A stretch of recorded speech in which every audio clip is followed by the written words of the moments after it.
HBCU, lean pass. It's game time, I'm proud and I love my HBCU.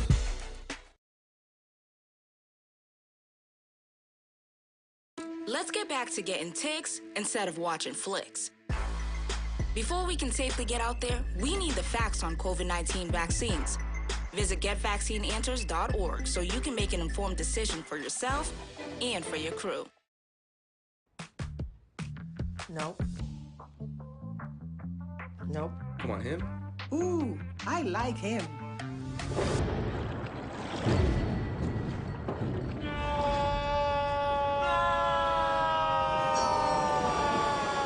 Quick, the quicker picker-upper. Bounty picks up messes quicker, and each sheet is 2 times more absorbent so you can use less. He's an 8. He's a 9. Bounty, the quicker picker-upper. If you think all pads are exactly the same, think again. This is Always Ultra Thins reinvented with the Always Triple Protection System. This pad wicks gushes 90% faster, absorbs even more so you can feel dry, and locks odors in. Rethink your pad for up to 100% leak-free and odor-free comfort with the totally reinvented Always Ultra Thins. This is always like never before.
Can I get the now bar, please? $1.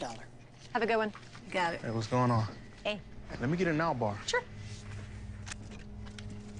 $1. Appreciate you. Got it.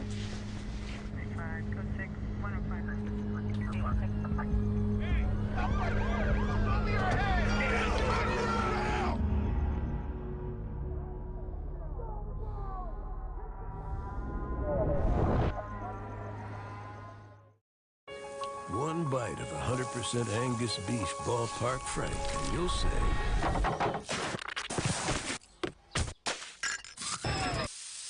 hello, summer. Oh yeah, it's ballpark season. This is the Dean of the College of HBCU Sports, Kenyatta Cavill of Dr. Cavill's Inside the HBCU Sports Lab with Mike Washington and Charles Bishop. Come mix it up in the lab where the course lecture is in session every Tuesday from 6 o'clock p.m. Central Standard Time on Facebook Live, YouTube Spreaker, or the BCSN app, as we discuss all things about the HBCU sports culture, including exploring the week that was in the sporting HBCU diaspora, as well as the upcoming week of HBCU sports. With me, the Dean, the College of HBCU Sports, on Dr. Cavill's Inside the HBCU Sports Lab with Mike Washington and Charles Bishop. Course lecture dismissed.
pleasant good morning to everyone. Welcome to another edition of the Coles Brown Show right here on the Black College Sports Network.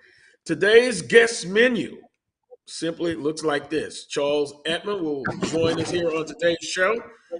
Following Charles Edmond will be Coach Vann Pettaway. And then following Coach Vann Pettaway will be Brandon B.J. Jones. Now, Brandon B.J. Jones, we'll talk some HBCU football, Legacy Bowl, and Coach Pettaway, of course, will talk Southwestern Athletic Conference basketball, a little bit of NBA and collegiate basketball. But here's simply what's trending on the Coles Brown Show. Southern University baseball dropped their opening game in the Andre Dawson Baseball Classic, sponsored by Major League Baseball. The decision, 12-6. HBCU Legacy Bowl today at 3 p.m. Central Standard Time, 4 p.m. Eastern Standard Time on the NFL Network. You have 7 Southern University players participating, but this is a football game that celebrates HBCU student athletes, football players, and gives them an opportunity to showcase themselves in front of the nation, and then also NFL scouts. I've been told that all 32 teams have representatives or scouts at the ball game that's coming up again on the NFL Network, the HBCU Legacy Bowl. Southern University basketball. Last weekend, only one game. The women, they went 1-0. They defeated Grambling State 54-50. Oh, but the men lost to Grambling State in overtime, 69-64 in the HBCU Classic. That's what's trending here on the Coles Brown Show. I'm going to introduce Charles Edmond for you, who has kind of been on an assignment, absent, but back. Charles, good morning to you. Good morning. Glad to be back with you. I've missed you the last few weeks. Hey, I appreciate it. I've missed you as well. Charles, let's kind of get right into it. I want to talk about Southern basketball, and then we'll incorporate the Southwestern Athletic Conference in the conference race. We'll add Coach Pettaway at about 11:45 to the conversation. The last time that we talked, Southern University was trending upward in first place, Alcorn State right behind Southern University. But since that time, Southern's trending downward. 1-4 in the last 5 games. Another February, which we see the last 3 years, February has not been kind to Southern University. And it begs the question, I said early on before the season started, what I looked for in Southern University men's basketball team was to make it to the tournament finals at least. Hoping that maybe a championship would happen. But nevertheless, Charles, they are trending in the wrong direction, and this is the 3rd year in a row. With the game last Saturday, 69-64 in overtime, just a couple of notes. No post presence for Southern University. And the crux of the matter is just simply this, Charles. If this team is hitting threes, they're a pretty good team, but they live by the 3 and they die by the 3. And if folks, if you watch Grambling State, they went inside, then they played outside. When they went into the post, it kind of collapsed things in and it gave opportunities for their shooters. And then also defensively, Grambling State really brought it. I was not amazed, but I took note of how well they moved defensively to a spot. And they were playing, combinations of zone there. But, Charles, the Coach Woods era has shown us that this team starts off well in conference play. January is fine, but February has not been good at all. Thus, now you're heading into the SWAC basketball tournament, Charles. And this team, once again, will be battling for 3rd seed, perhaps the 4th seed. But it's interesting to see what happens the rest of the conference season. Yeah, I mean, to your point about Southern University, I think what's probably maybe disgusting for Southern fans is the fact that it seemed like the downfall started against Alcorn in a win. If you remember that game, Southern had an 18-point lead. Braves cut it to 3. Southern pulled away. We all know what happened, all the back and forth, after the game and the chippiness.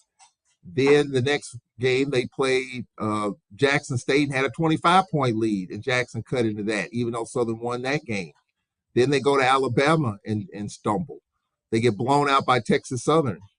Then they lose to Grambling and Salt Lake City in the way that they lost it. They battled. They were down. It looked like they were out, but the game was sitting in overtime. I don't know. I mean, for Sean Woods, I don't know if it's just a situation where his hard coaching wears on you as the season wears on. I mean, Landon Bussey's the same way, but I think Landon Bussey knows how to peel back just a little bit, and I don't know if that's kind of Sean Woods' MO. But, over the course of a season, it does wear and grind on you. I mean, this is a Southern team that had high expectations, and they are fading a little bit. I mean, they're not going to win the regular season. I think for teams that are near the top of the conference, like Jackson State, Alabama A&M, it's just a matter of playing your best basketball with 1 week left in the regular season. I mean, that's kind of where it is right now. Unless you're in the hunt, there's only one team that's in the hunt, or 2 teams that's in the hunt to win the regular season, and that's Alcorn and Grambling. I think everybody else is not going to happen. Jackson State faded, Southern faded. I thought UAPB would be up there. They faded. I think they lost 5 in a row or something like that. So I think, at this point, it's about trying to, circle the wagons, get back to playing good basketball. And you're right, Southern is relying too much on the threes. There's only a handful of teams in this league that have a decent post game. I think this team we're playing today is one of them. Yahusas Rosas was a beast in the second half in the first meeting against us. Alcorn with Jeremiah Kendall and company. They have a solid post game. But if you're relying on a lot of perimeter shots, and I praise Southern because I thought it reminded me of the old Jaguars, the running gunning Jags, but I think they had a fairly decent inside presence. And I did notice even against us, the inside presence wasn't there like it probably should have been. There were a couple of possessions in which they didn't finish around the basket, talking about Southern's bigs, just watching the Alcorn Southern game. So yeah, to your point, you've got to be able to get some easy stuff. You got to get high percentage shots. You got to get your mid-range game going. If you're relying on the threes, you're probably not going to get there. So Sean Woods has to figure it out and figure it out fast, because the way they're dropping like a rock. I mean, if you look at the standings right now, from 3 to 10 is a 2.5 game separation between the 3 seed and the 10 seed. So is Southern going to make the tournament? Probably. But are they going to be playing their best basketball going into the tournament? We'll see. Because if they're one and done, the yells and screams from the Jaguar Nation that are already there, I'm assuming, is going to be even louder, and it's going to be starting with you, with Carlos Brown, because I know you're squirming right now, and I know the Jaguar Nation is, considering that they were in first place, they beat us, they had the tiebreaker, and now they have fallen on hard times, and you got to figure it out. You got 11 days to figure it out. If not, you're going to be one and done, and if you look at the tournament, Carlos, regardless of where Southern is seated, it's going to be a tough matchup no matter. Bethune, UAPB, Prairie View, none of those games are going to be easy if you think you can get out of the first round. So, Southern's got to figure it out. They got to figure it out fairly quickly, and it's not going to be easy. Not going to be easy at all, taking on a Texas Southern team that is desperate. Well, who does Southern play today? I'm sorry. At Bethune-Cookman. That Florida trip is not easy. I just came off of it. It's not an easy trip, to say the least. And Bethune-Cookman scrambling, trying to make the tournament too. And it's tough to beat them there. It's a small gym. It fits what they do. And when that band is going and they're packed in there, I'm sure it'll be a good crowd today. Southern better be ready, or else Reggie Theus is going to have something for them. So the Jaguars got to get it together right here, right now. If not, they're going to fade right off into the sunset in Birmingham. Yeah, and then you got FAMU coming up Monday night, and look, a beautiful arena, but as of late, they're playing well. They had a big win in the state of Alabama in conference. And so, and it's interesting that one of the comments you talked about how fresh are the Jaguars? And then with Coach Pettaway last week, he said around this time, the first, second week in February, you gotta lay back off your team and kind of get those legs re-energized and refreshed. And talking to a parent of one of the basketball players, Coach Woods, his practices are continuously the same as they are in the beginning of the season and fall camp. And so maybe that is one of the factors. But ultimately, I go back to this again. You live by the three, you can die by the three. When those shots are going in, hey, they're a tough team to beat. How is the ball movement? How is the bench play? Different multiple factors. So just maybe, the Jaguars maybe need to cut back a little bit in practice this late in the season. But to your point, though, Coach Bushead Alcorn, he probably pulls back a little bit, but he's a tough-minded coach.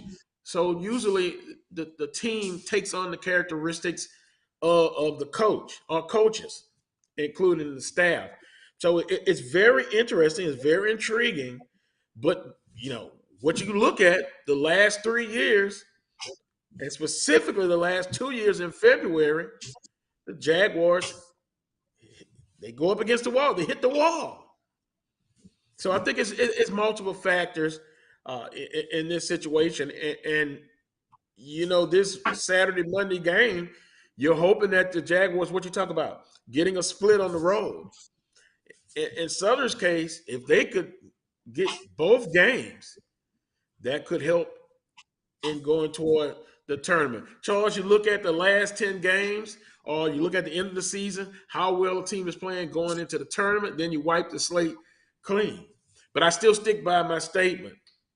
If Southern doesn't get to the tournament championship, and you notice I didn't say win a championship, but get to the tournament championship, then I think you got to just take a look at the program, and Coach Banks will have to make a decision.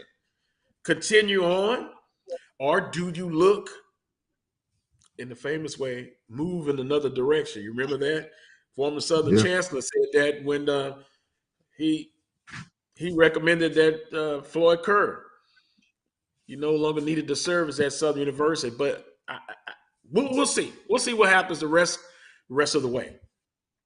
Well, I was talking, it's funny you should bring that up about practice time and backing off. I was walking out of the gym yesterday, and Landon Bussey was just out there, and we just had a general conversation, just talking about the team and where things are and where things stand, and just having the right mentality and right attitude. And we talked about practice. And he looked at me and said, you know what? I have backed off a whole lot. Right now, we're only going hard probably an hour and 10 minutes. Now, that's down from what it probably was early in the season, obviously. If you can't go hard for an hour and 5 hour and 10 minutes, where are we? And so I think that's where I think teams are all over the country right now. I mean, you got teams scrambling to make March Madness. You got teams scrambling to make the SWAC tournament. You got teams scrambling to win the regular season. And we're banged up. We got a lot of guys banged up. Everybody's banged up right now. As Landon Bussey said, if you're not banged up, you're not going hard. I mean, he has said that time and again. Right. You should be banged up right now if you're going hard. But he said, look, we only going an hour and 10 minutes. If you can't go hard for an hour and 10 minutes, where are you, man? What are we doing here? So I think, for maybe Coach Woods, I don't know if that's the case or not, if he's backing off. He may feel the pressure of knowing, just like you've said, and I think other people feel like it's all or nothing here for where he is right now. He's got to make it happen. But do you push it so hard to the point of breaking it? And so I think for Sean Woods, he's got to make a decision. Do you go all push your chips all in and say, you know what, if we're out, we're out, we'll see what happens? Or knowing that this team has the potential to be a better team, but not at this point, then what do you do? So I think he's kind of walking a fine line because the expectations are really high and they've underachieved at this point, but there's still time to circle the wagons and play well at the most important time, which is March. I mean, it's still not too late. You're not going to win the regular season, okay? Let's just call that what is not going to happen unless the Braves completely fall off the map. It's possible, but probably not. But if you're playing a lot better in the next 11 days, going to Birmingham and string together 3 really good games, Southern we know can get it done. But the question is, do they have that capability at that time? We'll see. But right now, it's a struggle for the Jaguars. Got to figure it out in Florida. You got 2 desperate teams, Cookman and Florida A&M, trying to make the tournament. Nothing's going to be handed to the Jaguars, just like nothing's going to be handed to the Braves because we're in the same boat. Texas Southern and Prairie View trying to make the tournament. Texas Southern started out 0-5. And Landon Bussey said there could be a top 5 team when it's all said and done. And his prediction is right on point because right now, Texas Southern's on pace to be a top 5 team despite the 0-5 start. So you got some desperate teams out there. Desperate times call for desperate measures. And we'll see, if Southern can respond. We'll see if the Braves can respond. Well, you look at it, you want to have a great start to a season. You want to end fast and strong. And then in the middle of the season, I think you want to maintain. So what word would I describe? Consistency. And you can see the teams that have been consistent pretty much throughout the season as we get closer to the end. Alcorn State, Grambling State, Southern's been consistently inconsistent. It's going to be very, very interesting. I wish I could be inside of Coach Banks, the director of athletics at Southern University, inside his domain. What is he thinking? Maybe I should send him a text message and ask him, but I'm sure he won't answer. I'm sure he won't answer me. But I can only discuss and talk with Southern fans and alum, and they're not happy. And not based just on this season, but looking at, as I stated earlier, the 2 previous seasons. You start off fast, but you don't end fast.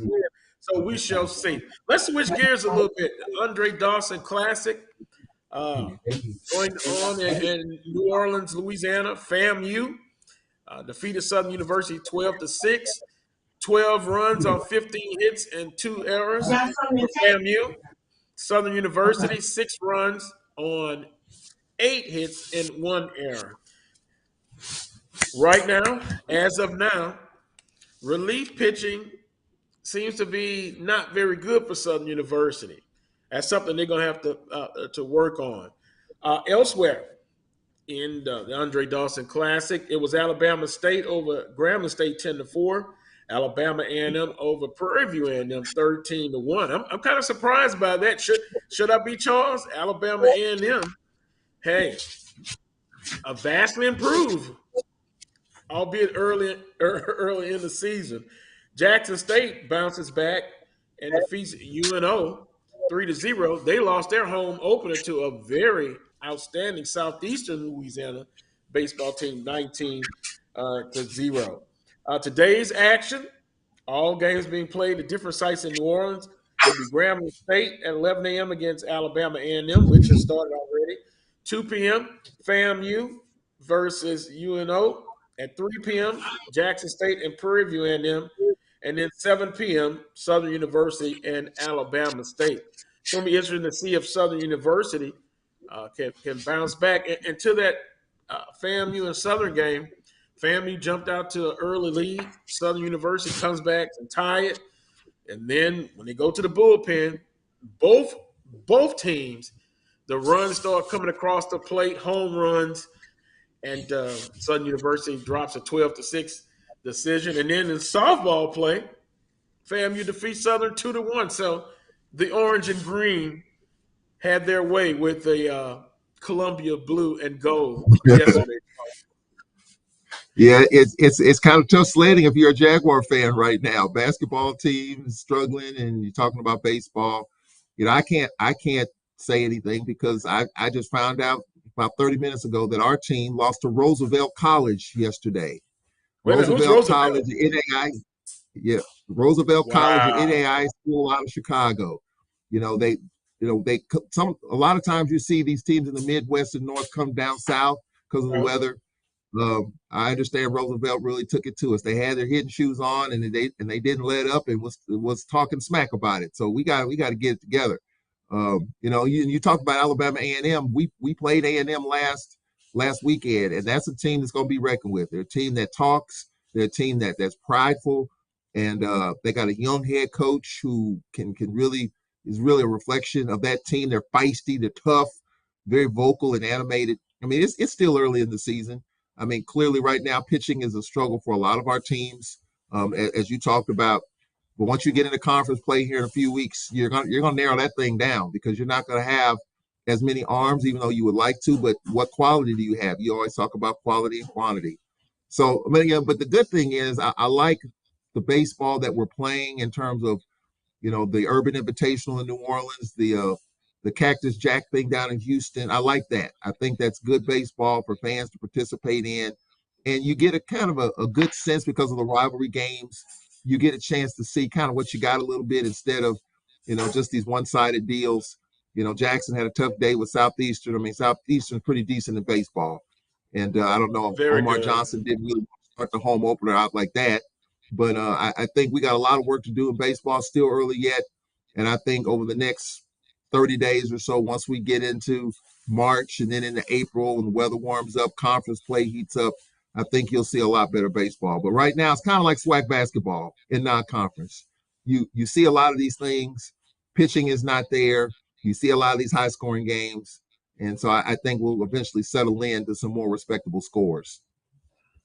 I hope so. And I guess it's like when you kind of you look at it at football, a lot of times the defense may be ahead of the offense. Well, in this case, in baseball, I think it is something that we'll look at continuously through the season, which teams, if they have not developed an efficient bullpen, how will they improve? Will they get better? Because I know right now it just seems once you have to go into the bullpen, albeit it's early, you're just not getting it. You're just not getting it. So those are things I guess we will look at. HBCU Legacy Bowl, year 2, a great opportunity for football players from predominantly black colleges and universities to showcase themselves, not only in practice in this all-star game, but also to the scouts. All 32 NFL teams are represented at this all-star game that will be on the NFL Network at 3 p.m. But Charles, it's just a great opportunity to showcase the skills, and it was successful last year, and I'm sure this year will be successful. And hopefully there will be some athletes that will get drafted, and if not get drafted, at least get a chance to catch on in the NFL. But this is a great way for scouts to kind of get a whole week of watching them in practice, habits, and also get a chance to talk with them and interview with them to know the person as well. Yeah, I mean, I think it's wonderful. I mean, our good friend Rob J is going to be doing the radio call of it, and I'm really happy for Rob. And Coach McNair did it with him last year. I can't remember who's going to do it with him this year. It's a different coach. Coach T.C. Taylor is doing the color analyst. T.C. Taylor, okay, yeah. I mean, he knows him well. Of course, many times he's interviewed him, so I think that's a great combination just to see the talent. I was reading something the other day. The NFL Combine in Indianapolis is coming up. And I was reading an article the other day on how some NFL teams aren't sending people to the Combine, like the Green Bay Packers, for example. Their general manager will be there, but the coaches won't be there. They're going to stay back and do some evaluation in Green Bay. So I'm sure there'll be a number of teams that's not at the Combine, but to have all the representatives in the NFL be in New Orleans for this Legacy Bowl, I think that says a lot about the potential of the talent that's there. So I'm glad that that's the case. You got to appreciate Doug Williams and the job that he's done, as well as others to make this happen. It's been showcased on the NFL Network. And so it's a great opportunity, especially with the XFL now starting. One of our players is there playing for one of the XFL teams. So there's opportunities, the NFL, CFL, XFL. There are opportunities there, and these are the types of opportunities that you need to showcase what you have. So I hope this continues to grow. You got a little job fair prior to, a lot of one-on-one interview sessions, a lot of good things prior to and after the game today. So it's a good opportunity for a lot of folks to showcase what they can do. And I'm glad of it, and I hope it continues. And hopefully it'll be a good showing by all of our players representing all of our SWAC schools today. Yeah, and pretty much when they can get a chance to see the work habits and practice, I think that goes a long way. Coach Dooley is on the staff. Let's see, Coach Trey Oliver is another coach. Boy, trying to think of now I should know this, Charles. The head football Chinnisberry, head football coach at Benedict. All there. So I'm looking forward to it. I'll be tuned in, and of course, as usual, I have a source that's been there all week. And he told me he was I'm going to put a little pressure there. He was amazed at the way Coach Dooley was drawing up offensive plays doing practice. So where does that bring us for Southern football in the fall? It goes back to what everybody has been saying. You got to have a trigger man. You got to have a trigger man. And what did Southern do? They went and Coach Dooley, it is all right. I admit sometimes being stubborn. I admit being wrong all the time, Charles, when I'm not blaming it on you. It's okay. It's okay. It really is. That turn the page on that. Now the quarterback room, and I'm also hearing, like everyone else in college football, they're getting ready for the spring. And Charles, it's an all year, around the clock training now. So it's going to be interesting to see how each team gets ready for the spring season. Charles, we're not going to have our too early, who's on the hot seat, who has the most pressure. I won't get into that with you. But I will say this. You've got to come out and be able to offensively be better. You got to have a complete team, defensively and offensive. And that's what people are going to look at. It has been now a situation where there's no honeymoon period nowhere. You got to win. And I'm not saying that's the right way or the right attitude, but now it's a lot of pressure to do well and do well quickly. Because I don't think you have 5 years like traditionally. You have, you've said it. You should get 5 years to build. My colleague said that. You need to get 5 years to build a program. And some will agree with that. But the reality is, you don't have 5 years, 2 to 3 years. And I'm being very generous with that third year. But you got to make progress. You got to make progress. And if you've been at a program 5 or 6 years, there's no excuse. There's no excuses. So we'll see which coaches will have somewhat pressure on them going into spring, into the fall season. Basketball-wise, there's pressure as well for some coaches. We will see, Charles. Don't you love it? It's a lot of pressure being an AD and running a program. Well, I will say, Carlos, you and I, Alcorn and Southern, are probably in the same boat. You got two offenses that desperately need a quarterback. Two offenses that underachieved last year. We had Aaron Allen to start, got hurt. We had a quarterback transfer. We're down to our fourth string, kind of like the 49ers in the championship game, down our fourth string quarterback. You guys, back and forth there. So we're kind of in the same boat. Our fan base, Jaguar Nation, desperate to get back to playing good football and being in contention. I mean, Southern was in contention for a moment. We were in contention for a hot second. So I think both of our fan bases are stewing and chomping at the bit, ready to see what the spring's going to look like, because it is big, I think, for both programs. I mean, the way, even though Southern won the West, I think people aren't exactly pleased with how that ended against Jackson State. So I think it's almost like a wash. Of course, we didn't get there. We played Jackson tough, but that was about it. Our defense is going to be pretty good. We hired a couple of defensive coaches this week, and I'll be interviewing them both, one today and one on Monday, just talking about the defensive line and the secondary. So Hey, there's moving pieces all over the lot. I will, though, make a couple of exceptions in terms of pressure. I think there are a couple of programs, maybe 3 right now, that probably aren't. Bethune-Cookman, I would say. I would say UAPB, another. They just hired a coach. Mississippi Valley, another. I think those 3 you can kind of step back and take a little bit of pressure off of, because if you're hired in January, you're way behind the 8 ball. If you're hired in February, you're way behind the 8 ball. So I will put a little bit of an exception for those 3 programs. But for the rest, there's pressure at Texas Southern with Mr. Body and what that's going to look like. You know, Hugh Jackson at Grambling with the new Adidas deal and all that other stuff.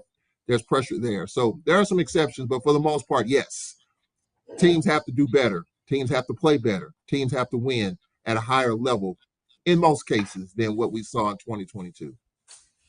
Well, actually, Charles, I'm going to agree with the 3 exceptions. I can't believe it.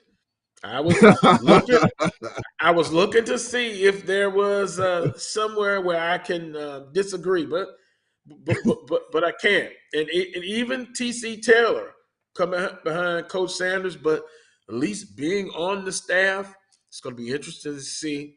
Things look from the outside looking in. Everything looks like it hasn't missed a beat until you actually get on the field and play. And looking at their opening part of their schedule, it's going to be tough. It's going to be tough. We're going to take a timeout.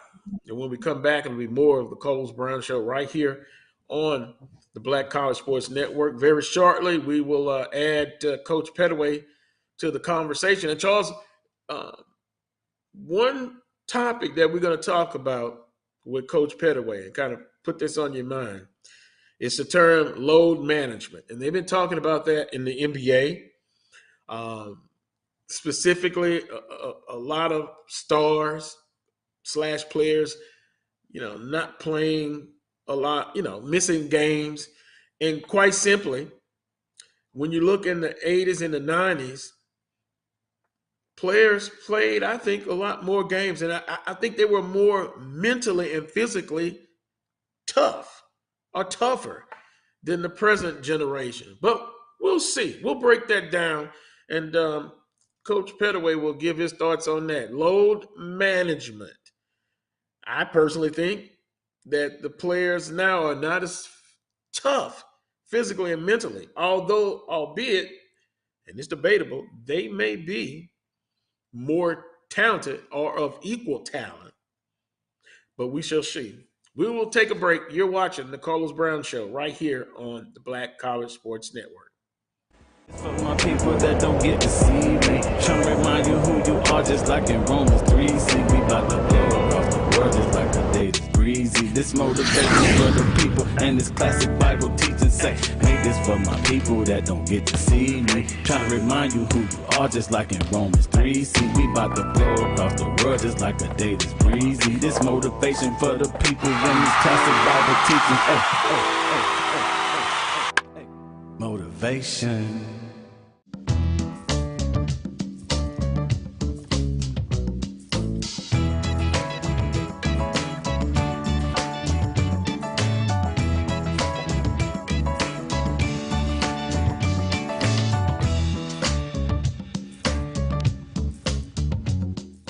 The Cuvée Group is a Florida-based marketing and training consulting firm.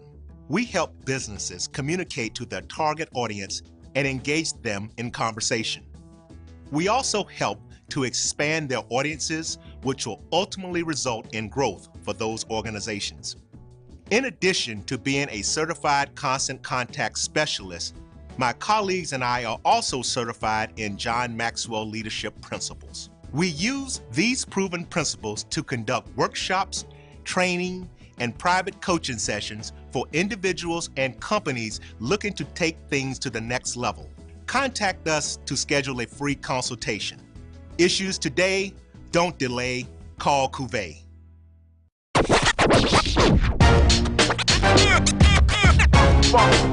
It's like a loop machine. All around town, people trying to get down.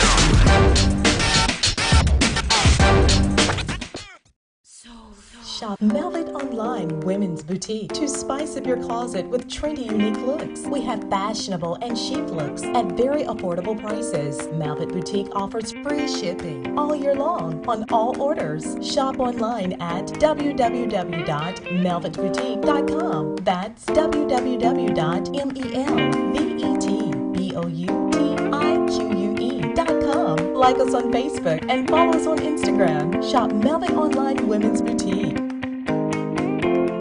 This is Ryan Fulford. AD Drew and I are co-hosts of the BCSN Sports Wrap. We talk about all things related to HBCU athletics. From the games, teams, coaches, and fan interest stories, we cover it all. You can find our shows on Facebook at BCSN Sports Wrap, YouTube at MyJBN Online, and everywhere you listen to podcasts like Anchor, Spotify, Google, and Apple Podcasts. You can also find the show on the Jericho Broadcast Network's app.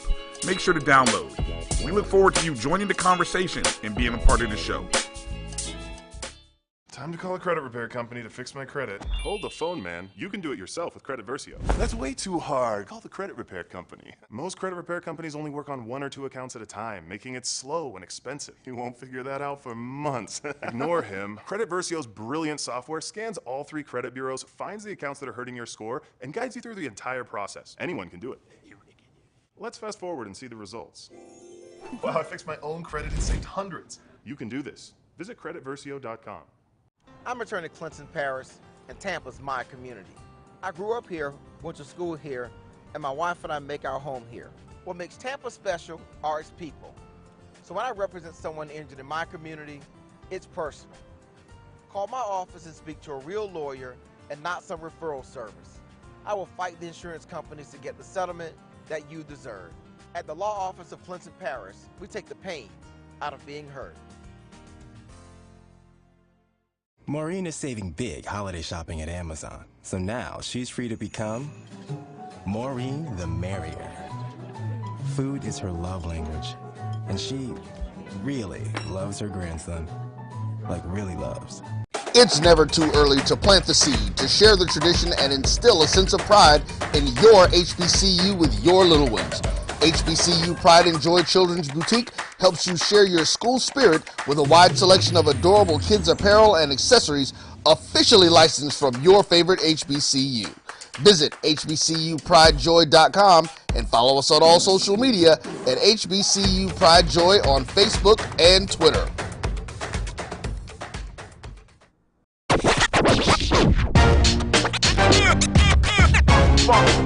It's like a loop machine.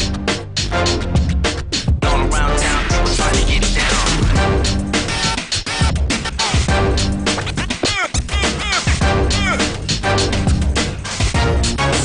It's like a loop machine.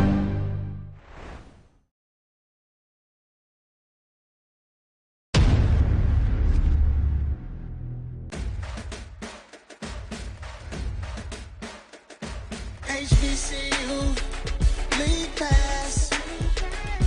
Watch your favorite black colleges. Some of the best players in the land. HBCU League Pass. It's game time. I'm proud and I love my HBCU. HBCU League Pass. Watch your favorite black colleges. Some of the best players in the land. HBCU League Pass. It's game time. I'm proud and I love my HBCU.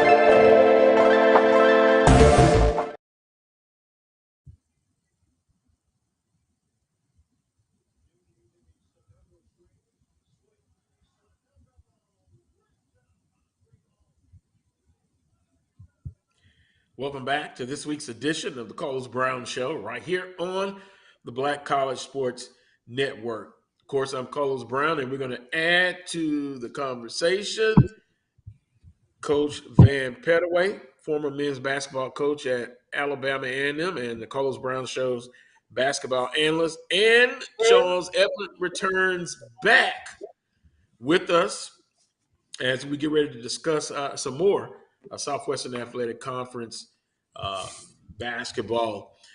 For Southern University, quite simply, last weekend the men went 0-1. They lost 69-64 in overtime in the HBCU All-Star Classic in Salt Lake City. Southern University's women went up the short trip. Well, actually, it's a 3 or 4 hour trip to North Louisiana and Grambling State University, and they defeated Grambling State 54-50.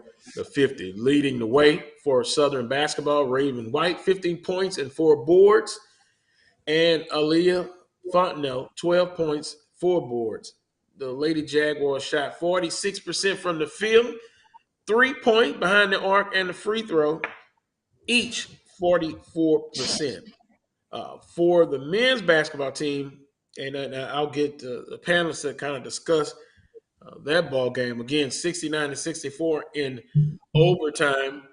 And let's see, we'll bring Coach Pettaway and Charles Edmond back up if we can. There we go. Good morning, Coach Pettaway. It's still morning. Welcome back, Charles. Welcome, Coach Pettaway. Good morning. I'm happy to be here. I'm happy you're here. Now, me and Charles will kind of debate at times, agree to disagree. Coach Pettaway, were you able to view the Southern Grambling State basketball game this last Saturday? I watched the game. Yes, okay. Yes, I did. I thought it was a great atmosphere. I thought it was great what the NBA is doing for the HBCUs. I'm glad that they have already made a decision to continue to carry this game. And it was a great ball game. I mean, SWAC basketball was on display, and I think that both institutions they conducted themselves and they showed a great product on the floor. Now, when it comes to the outcome of the game, I know the Jaguar Nation is up in arms about that because you don't like losing to Grambling in anything. So, but when you look at it, your Southern Jaguars they only shot 30% for the game, 30.9 for the entire game, 34% from three, and then only 50% from the free throw line. So when you're shooting that poor, you're lucky that the final score was that close. So I thought they did a good job of playing defense, even though the shots were not falling on the offensive end. And then in the overtime, I think they just ran out of gas. They just didn't have anything left, and that's why they couldn't get any points on the board in the overtime. I could talk about the altitude, but I won't because both teams had to play in that altitude. Right. 21 of 68, 30%, Coach. I'm going to fuss a little bit, but maybe you can keep me on task here. You live by the three and to die by the three. Now, me and Charles was talking about, and he based his comments when Southern Alcorn played earlier this season. When that team is hitting their threes, they're totally different. But when they're not hitting them, we kind of see the results. And to your point, it's remarkable that they were even that close because 50% from the free throw line, that's 12 possible points there. Let's say if you do a little bit better, hit 8 out of 12. That's still some more points. Also, I'm just going by my notes, Coach. And look, you tell me if I'm wrong. To me, no post present. And not just this game, but I've just noticed pretty much for the season. They live by the three, they die by the three. If that three-point shooting is not going, they're a totally different team. No post presence. Well, let me tell you how I look at that as a coach. Okay. We as coaches, we learn to adapt to our personnel. Mm-hmm. Now, if Southern is not utilizing their post players on the offensive end, that's because in practice, in preseason, and being with those kids every day, they have figured out that they are not going to be able to be as successful by just having a dominant post game. So when they look at everything, their perimeter players are the strength of the team. So Southern is playing to their strength. Now, with Okay. that, it doesn't necessarily mean that you have to shoot the three every time. You can try to drive the basketball. But is that the skill set of the athletes that you have? See, as a fan doesn't understand that. You've got to make adjustments according to your personnel. You know, a lot of teams, a lot of programs that are not successful, they're not successful because they try to run a system and you don't have the personnel to run that system. So you got coaches that are being hard-headed and ornery. They want to stay with their system instead of adjusting to their personnel. So now, I'm not at Southern's practice every day, but if you pick up the stat sheet and you see that they're not getting production in the paint, this is the end of the season. That staff has found out that they don't have what they need in the paint to be effective in the SWAC, and that their perimeter game is what's going to carry them. And that's what they've been doing. They've been playing with the perimeter game because that's the strength of the team.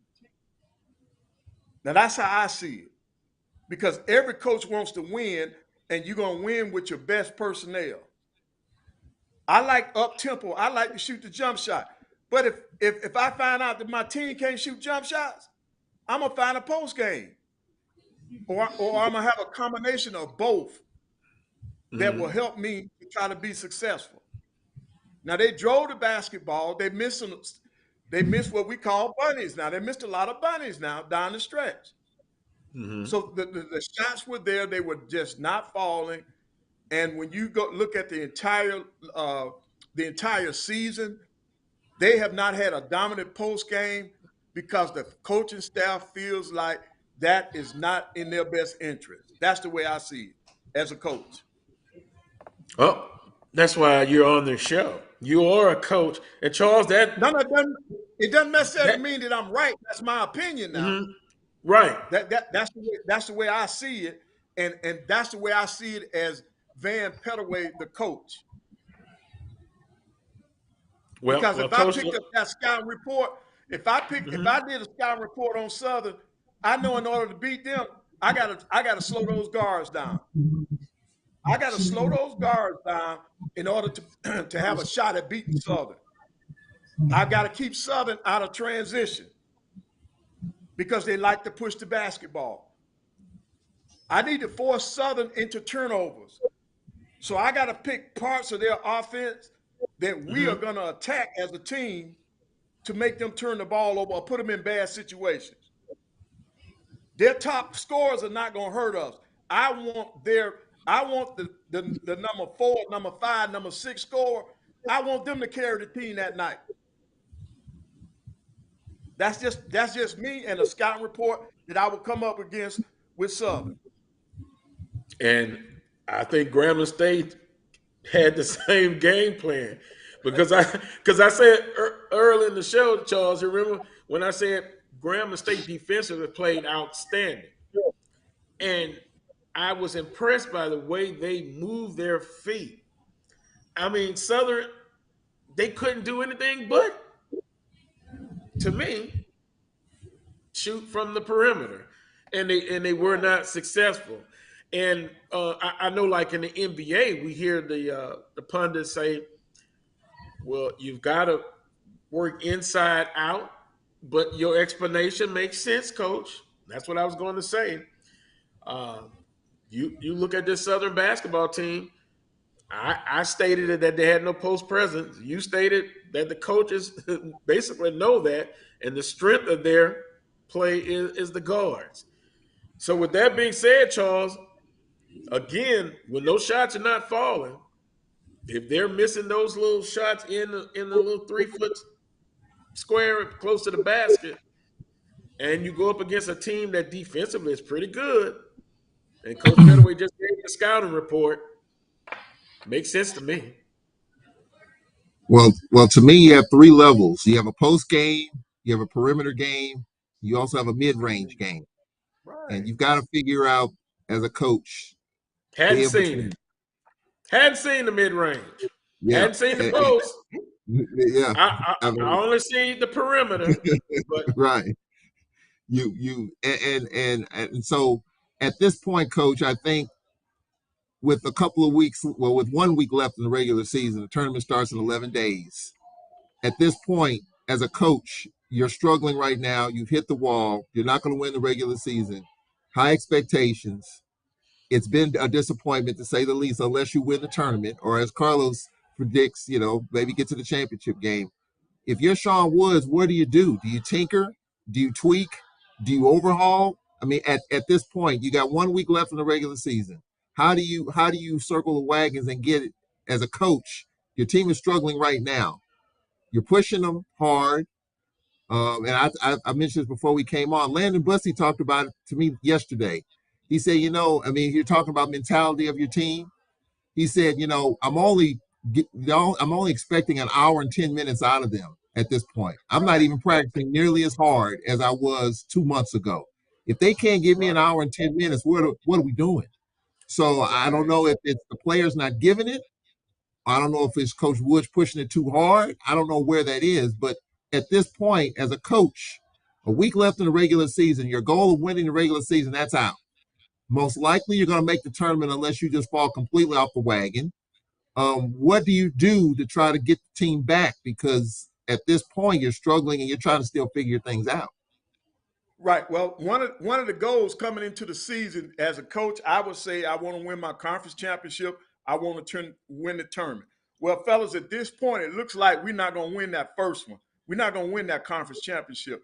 But we still have an opportunity to win the tournament. Now, in order for us to win the tournament, we got to tweak some things. We're not going to change too much. We can't overhaul this late in the season. We're going to tweak. And by that, I'm saying, let's look at the film and see what we have done well. Let's work on the things that we have done well. The things that we have done the worst with, let's see if we can improve upon those. And we're going to do that by, first thing we're going to do, we're going to do more work in the lab. In other words, we're going to be in the classroom. Okay? We're going to get off our legs. We're going to take shots. We're going to do shots every day. We're going to walk through the stuff that we need to work on. We got to give our legs rest. I want you to be well rested going into this tournament. This last week of the season first. And then as we lead up into the tournament, we're going to be rested, fellas, because we're going to give it our all. We missed out on our first goal. Let's get the second goal. If we win the tournament, gentlemen, our fans forget all about us losing the regular season because you going to the playoffs. So let's recommit ourselves right now to righting the ship, and let's move forward. And I'm going to do my part by stepping back on my practices. If it was my team, we wouldn't have been. We're just like your coach, Coach Bussey. At this point of the season, I will not be in the gym 2 hours a day. There is no way, because you're wearing those kids out. Right now, they need recovery more than they need anything. Because you've played this many games, you have gone through everything in your playbook. You know what works, what does not work. You know what to call, what not to call.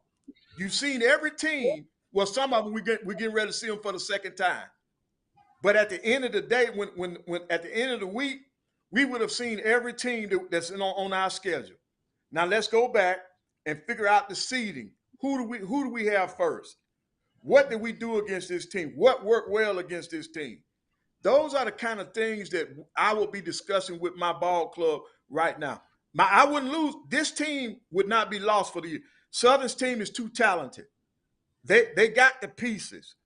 They just got to find out the things that they do well. They got to continue to do those.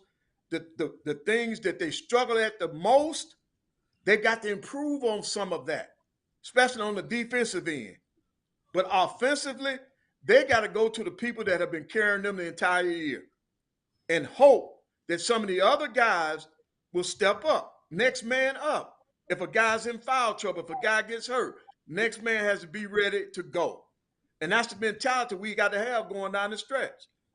So it's more of a mental game this time of the year, gentlemen. You got to dig in deep with your team and mentally keep these kids focused for 2 more weeks. That's what you're looking at. You're telling them, fellas, all we got left is two weeks to go to the big dance. We got an opportunity to do something that some of you all may never get another opportunity to do. So let's refocus. Let's recalibrate. Let's be ready to go down the stretch. Well, that's exactly, Coach, what Landon Bussey just said to me yesterday. He said, you know what? We only got 2 more weeks left. Hey, well, he said the exact same thing. We only got a handful of games left. Why not do this thing?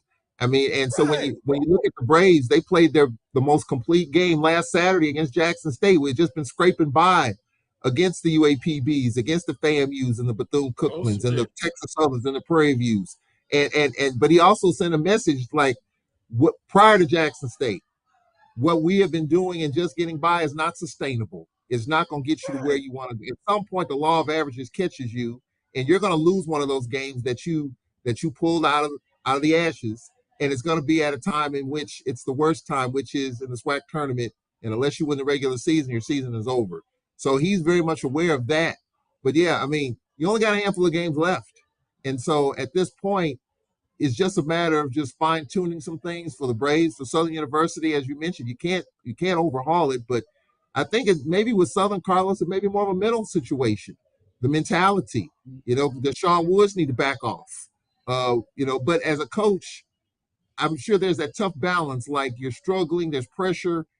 The balance of backing off as compared to going full tilt at this point, to me, it seems like it's a tough deal for some coaches, and maybe for Sean Woods, because he's always full tilt. It's hard to back down when you're full tilt all the time. And Carlos, I know, Coach Pettaway knows. Coach Pettaway was the same way. He was full tilt. Right. That's what I'm saying, Charles. Now, as a full tilt coach, I still trusted my players. I listened to my players. Like, okay, my committee, my committee, my senior, my junior, my committee. That's their job to tell me, hey, coach, these guys are a little tired. We need to back off a little bit. I listen. That's what you have to do. You have to trust your players. You want the type of relationship where your players, if they can't talk to you, they better be able to talk to one of them assistants. And if they tell the assistants the same thing, now you as a leader, you got to understand that and respect that. And then you back off, man. You got to. The game, yes, it's a physical game, but in a basketball season, playing 30 games, that's a grind, man, on the kids' bodies and minds.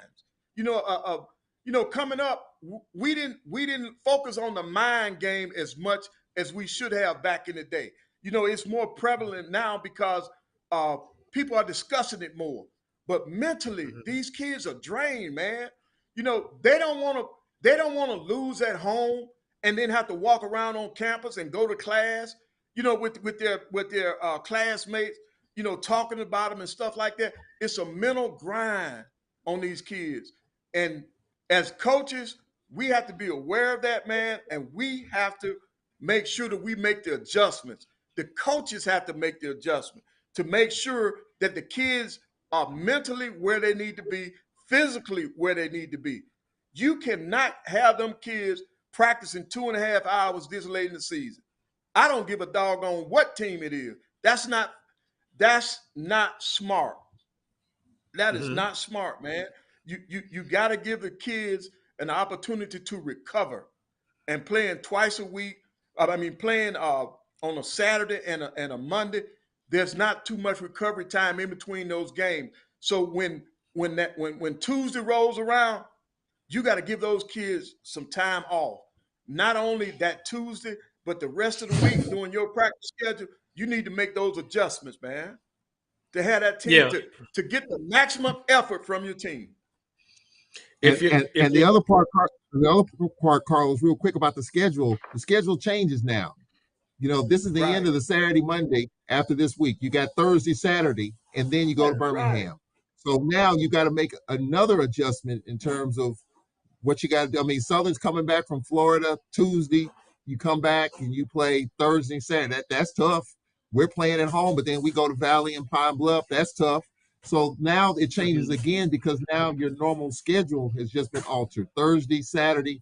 Now I think a couple of teams are playing their rival their travel partner. That's it. I think, you only got 3 games left for some teams, but the schedule changes now. So you got injuries, you got issues, you're not playing well, and now the schedule's compressed just a little bit. So now you got to add that dynamic to it. That's even more of a challenge for all these coaches. And I'm listening to everything that is being said, and I expand it out. And we're talking specifically, if you just tune in, about Southern University, 1-4 in their last 5 games. Last year, February, took a downward trend. And then the year before, so we're having a discussion and theories on why is that the case. We're not just talking about this year, but last year and the year before. In February, January has been good, and Southern has started out well in at least 2 of the last 3 years and led the conference for the majority of the way. But once February hit, Southern started trending downward. And what is the reason? So that's kind of some of the things that we're discussing right here for Southern University basketball. Coach and Charles, go ahead. Carlos, I want to make it clear now. The things that I'm talking about, this is for all the teams in the SWAC. This is not just for Southern. Now I'm saying, right, as a coach, this is how I will be backing down to ensure that physically and mentally my kids are ready to go. So now, no, I understand. Yeah, okay. I just want to make sure that I'm clear with that. Okay. Right. I understand, and again, it's just amazing to me. If it was just this year, you can say, well, it was this factor or that factor or multiple factors. But when you're looking at 2-3 years in a row in February, I think it's something maybe they have to look at and find out the reason and do a diagnostic test, I guess, to find out why. And they don't have a lot of time left before the regular season's over. I understand that. And then the tournament time. If they get to the tournament championship, you won't hear a peep out of me, Coach and Charles. You won't hear a peep out of me. But that's just me. I don't want to speak for myself. There is frustration at why this continues to happen. But we will see. We will see. In the conference, today, Saturday, February the 25th, let's kind of look at the schedule. Southern and Bethune-Cookman, Grambling State at FAMU, Prairie View A&M at Alcorn, Texas Southern at Jackson State, Alabama A&M at Alabama State. Grambling State at FAMU. Of course, Grambling State and Southern University are travel partners now. FAMU is a team that has been playing well of late. And Grambling State presently sitting at number 2 in the conference on the men's side. But both of these games, both games are men and women. Guys, talk about FAMU and their surgeons of late. Well, I got a chance to see them first live. Yeah. Man, that is – I even told Coach after the game, I said, man, I've never seen a team that has only won 5 games play as hard as this team just played. I said, I don't know what got into them, but they've been on a roll because they'd already beaten Alabama State. And I'm going to tell you, man, they moved the basketball. They shared the basketball. Defensively, I've never seen that many blocks in one game against Alabama A&M. I want to say they blocked 9 shots. I mean, everything A&M tried to put up, they were sending it back out. I think one of the things that Coach told me was that he had 9 new people on that team. And out of his returning players, they did not have significant roles the year before. And so they did not take ownership to the team. In other words, his returning players, they were not leading. They were not the leaders that he expected them to be in terms of making sure that the new players understood the culture that they'd already established there. And so he said it's taken the whole season for some of the new people to understand what Coach McCullum has already done at Florida A&M. And so he was real. Of course, he was happy after the win, but he was saying that this has been a long season. And the reason for that is because of the 9 new people. You know, he used the portal, he went heavy portal, brought in all these kids, and they just didn't gel early, but they're getting it now. And what better time to start gelling 11 days before the tournament? So they've got to win some more just to get in the tournament.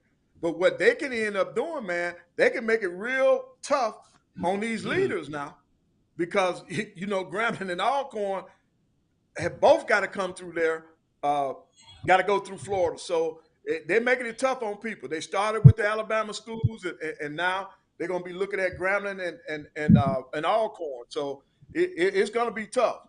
I mean, Grambling and Southern. I'm sorry. Well, and if we look, Charles, at let's go to the women's basketball standing. Of course, Jackson State on a 10-game winning streak. We all are in agreement that they're number one. Case shut. That's it. But now, interesting, coming in at number 2, we got 2 teams tied to Alabama schools. Alabama State, 11-4, 14-12 overall on a 5-game winning streak. Alabama A&M, 11-4, 13-12 overall on a 2-game winning streak. Then Prairie View, 10-5, 13-13 overall on a 3-game winning streak. Southern University, half game back, 9-5, 12-13 overall, 3-game winning streak. Now, Bethune-Cookman, 9-6 in conference on a 3-game losing streak. Arkansas Pine Bluff comes in at 8-7. They're on a 1-game winning streak. Alcorn right there, 6-8 on the 1-game losing streak. Grambling State tied with Alcorn, 6-8. They're on a 2-game losing streak. FAMU 3-12, 5-game losing streak. Texas Southern, wow, 2-13. It's just been a tough year. That's all you can say. There's always next year. And then Mississippi Valley State, 0-15 on the 18-game losing streak. Charles, Coach Pettaway, Alabama State, Alabama A&M, Prairie View A&M, Southern, and Bethune-Cookman and Arkansas Pine Bluff playing for seeding. Who wins that? Who comes in to run up in the regular season on the women's side? Will it be Alabama State, Alabama A&M, or PV? Well, to me, if A&M women can win in Montgomery today, I think they'll be the favorite, because they have to. Yes, they got to close out with Grambling and Southern, but I think they'll have so much confidence going on the road. If they can win in Montgomery, I think that they'll be able to take it. Could be the game of the week on the women's side, correct? It is. In my opinion, it is the game of the week. I understand, Charles. I'm gonna go with Bama State. As much as I like Alabama A&M, I think Bama State in their post is the one team that can probably match up with Jackson State in terms of their post game. I saw Jackson State last week, and they're a better overall team to me than they've been in the past. It was Williams Holiday and everybody else over the last few years, but they've got a 6'6", a 6'5", and a 6'4" in the post that you got to defend. So that's what we're talking about Jackson State. If there's a team that maybe has the athleticism and maybe can nudge them off their spot in the post in terms of quantity, I think it's Alabama State. So I'm going to go with Bama State. They're just so frenetic in terms of their pace of play. They want to get up and down. I mean, they're just kind of all over the place, but I think that makes them a tougher team to defend. And if they get the perimeter scoring as well as the inside game, I think they could be a tough team to match up with for that 2 seed. So I'm gonna go a little bit with Bama State, but I do think it's an evenly matched game between Bama State and Alabama A&M. Who wins the 4th seed? Who's going to be the 4th seed and the 5th seed on the women's side? Anyone can take a shot at that one. Well, I think if Southern's women can go in Florida and win with the schedule in your favor, I think they got the best chance of getting it, because aren't you all at home for the last 2? Yeah, if I'm not mistaken, is the Alabama schools? No, if no, I'm no, not no. mistaken. Well, yeah. You got, that's what I'm saying. Yeah, the Alabama schools on the road, they come to Southern and Grambling. So see, the schedule's in your favor. That's why this trip to Florida is very important for Coach Funches and his ladies, the Lady Jags. Well, Coach. With that being said, I think the Bethune. Well, you can't overlook anybody, but it's important, and they'll be on. I think on HBCU Go TV very shortly. The game today is the toughest out of this Florida road swing. Not to discount FAMU, but Southern has to have that game, this game today. And Well, we shall this see one's gonna be. fourth seed.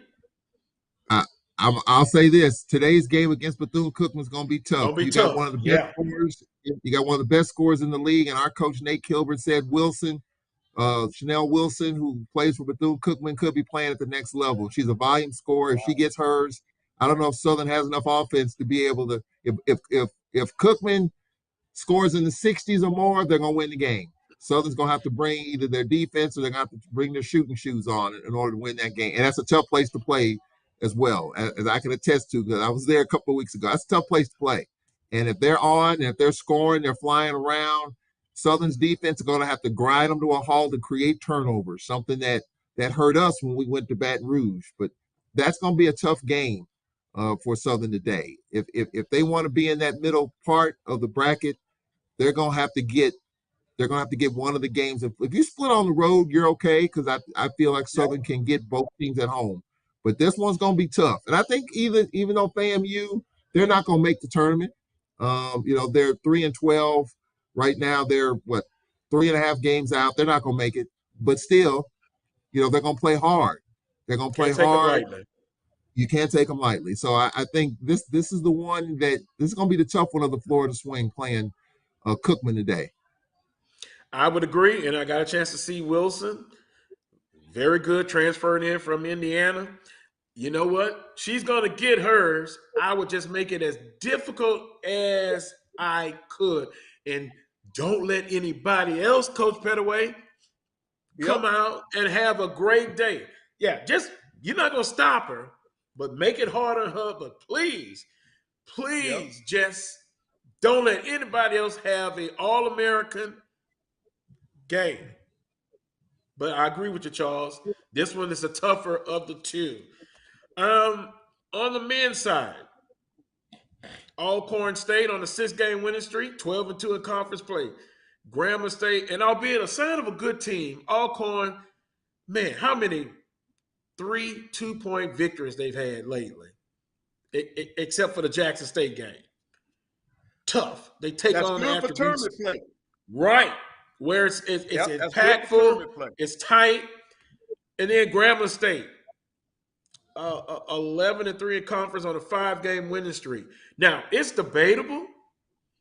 I could throw a little shot in there and say Grambling State, albeit they're number 2, took a little poll, unscientific. A lot of people still think that Grambling State's the better of the 2. But that's debatable. Then Southern, 9-5 on a 2-game losing streak, 1-4 in the last 5 games. Jackson State right behind the Jaguars, 8-6. Alabama A&M 8-7. Texas Southern 7-8. Like we talked about, Alabama A&M and Alabama State Bethune-Cookman, Texas Southern is dangerous on a 3-game winning streak. Wouldn't want to see them in the first round. Prairie View A&M 7-8, Pine Bluff 6-9, Bethune-Cookman 6-9, Alabama State 6-9, FAMU 5-10. Another dangerous team. If they make the playoffs or make the tournament, wouldn't want to see them as well. And then Mississippi Valley State 3-12 on a 2-game losing streak. Alcorn and Grambling State, debatable guys. Who's number 1? If you had to rank them right now, out of Alcorn State, Grambling State. You gonna ask me that? well, you'll be set. I think overall, if you look at overall record, Alcorn 15-11, Grambling State 18-8, and on social media, I think it was Twitter by, what was it? Small conference. They look at small conferences or mid-majors. And Alcorn State wasn't in their rankings, but they had Grambling State. And I tweeted the guy, why not Alcorn State? And he just said the resume looks better for Grambling State. And I think he was looking at the non-conference victors that they picked up. But some will come back and say Alcorn State, they're number one in the conference right now. So who's the best? Who would you rank number one? I think they have proven that they're the two best teams in the league right now. And I would love for them to meet in the conference championship and to settle that issue. But you gotta let Alcorn has to be the best team. They're number one. So I mean, they're in that position. So you got to give them their respect. But I'm telling you, Grambling is right there with them. Neither team can slip up coming down this stretch now. You got what, 4 games left or 3 in some cases. Neither team can slip up. If Alcorn is not on their A game, if they lose, Grambling will catch them. So you got to be ready to play. Well, let me rephrase it. Who ends up being the number 1 seed? Alcorn or Grambling State? Well, in order for the, I guess I'm trying to be messy here, but go ahead. The Braves do have a tiebreaker on Grambling because we beat them in the one meeting, so we could finish tied. And if you want to seed it, Alcorn will be the number one seed. But I will say this about Grambling: Grambling can just let it rip. And I go back in history. Grambling has won the regular season. Grambling won the regular season championship when they were ineligible to go to the postseason. They were on probation, and they went to Alabama and won 2 games and won the regular season, and it didn't even matter. So, Grambling could just let it rip, and they had a lead against us late when we played over there, and we just made plays and won. Matter of fact, Christian missed 3 free throws in the final 8 seconds that would have tied the game. So, we just escaped the Hobby Arena with a win that day. So I would say right now the 2 best teams are Alcorn and Grambling. But Landon Bussey is okay, but I've been around him. He's not happy. He's not happy because this team can play so much better. This team should have a little bit of a better edge right now. You got experience that won it last year, the regular season, that we should be in a little bit better place mentally and just the focus. That's just how he is. And, his former place of employment, former boss and Coach Smith here today, he's got a lot of fire in his belly today. So I think right now I would say the Braves, we've won a lot of close games on the road. FAMU, Bethune-Cookman, played our best game of conference by far last week. And I just interviewed Coach Bussey a little while ago, and he said, can that great performance against Jackson State? He said it was tremendous, a tremendous performance a week ago. Can you follow that up today? Tough to do because Prairie View's desperate to get in the tournament. They're not in yet. They can fall completely out of the top 8 if they stumble. So they've got a lot to play for. So do we. So it's going to be pretty intense, really, Coach, all throughout. I mean, because teams not playing well. Jackson's stumbling. Southern is stumbling. So these are 2 teams that you wouldn't expect that to happen. And so I think you're going to see a lot of desperate teams out here trying to at least turn the ship and point this thing in the right direction in the last week. Right. And Charles, if there were a trap game, this would be the trap game for Alcorn. And the only reason why I'm saying that is because Coach Smith and Coach Bussey know each other so well that there's not going to be any secrets. See, there's not going to be any secrets when it comes to what they're going to try to get done on the court. So if there was a trap game, this would be the trap game for Alcorn. So to me, the championship for the SWAC will be determined this weekend. Because if Alcorn can hold serve at home, they're home free. But this game today is a very, very crucial game. It's a trap game. You got to be careful. And Texas Southern, I will speak up for them, a dangerous opponent. And, the regular season, Alcorn, State, the defending regular season champion. but then you wipe the slate clean in the tournament. Thus, we won't have that discussion again. You know how I feel about the regular season champion versus the tournament champion, but I'm in the minority on that. It won't change. I can threaten to hold my breath to go to Tibet and become a monk.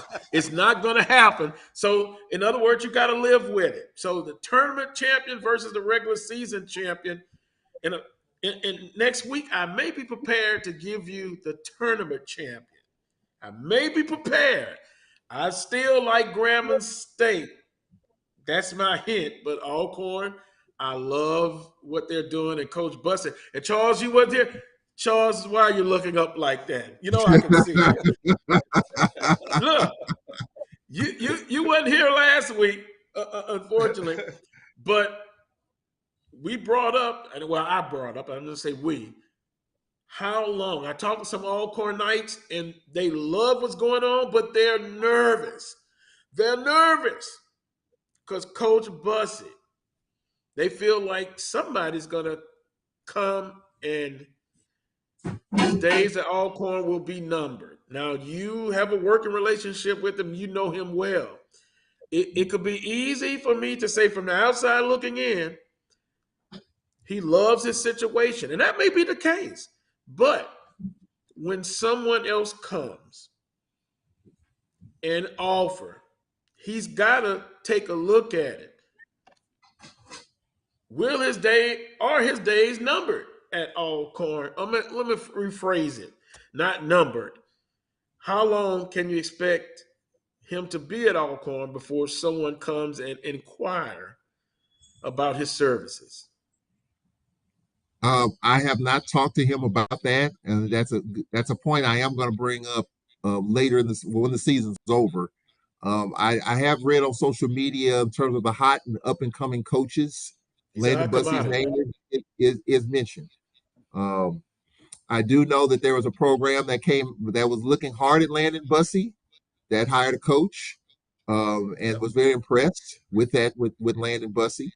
But I do think that if he wins another regular season title, goes to the SWAC, wins the SWAC tournament, and does a little bit of damage, I do think that there will be a lot of offers out there. I mean, you're seeing coaches getting let go now.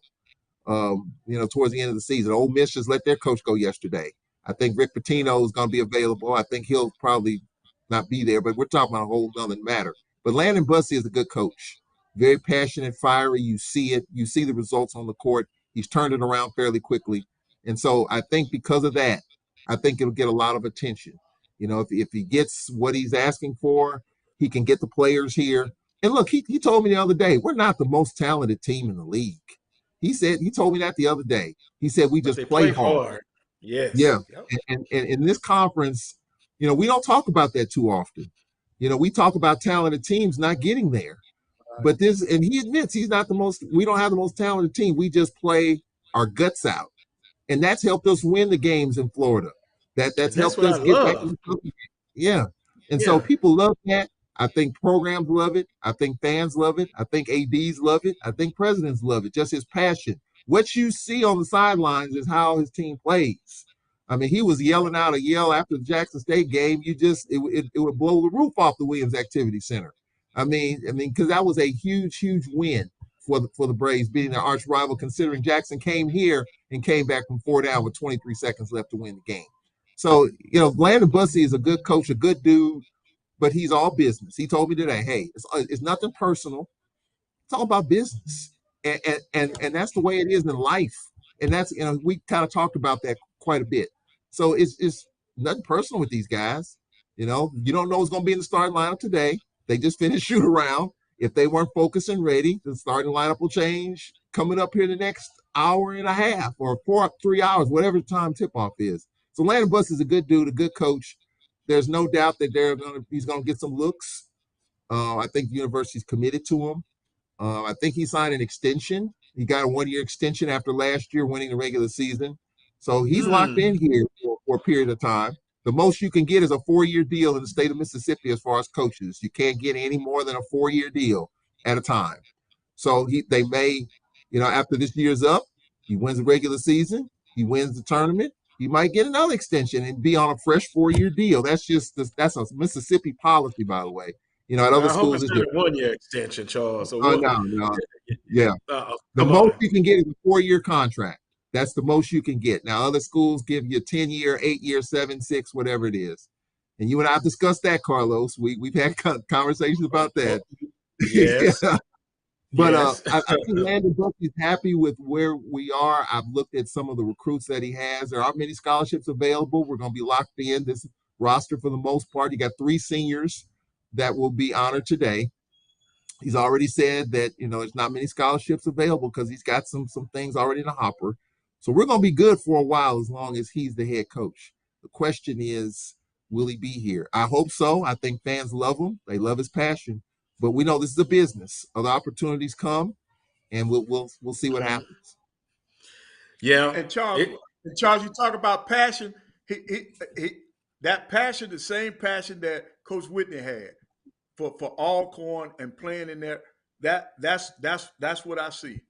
I think Coach Bussey is one of the best coaches in our league, and we Alabama A&M was one of the people that really wanted to look at Coach Bussey. So he's going to get some looks after this season. He's going to get win or lose. He's going to get some looks.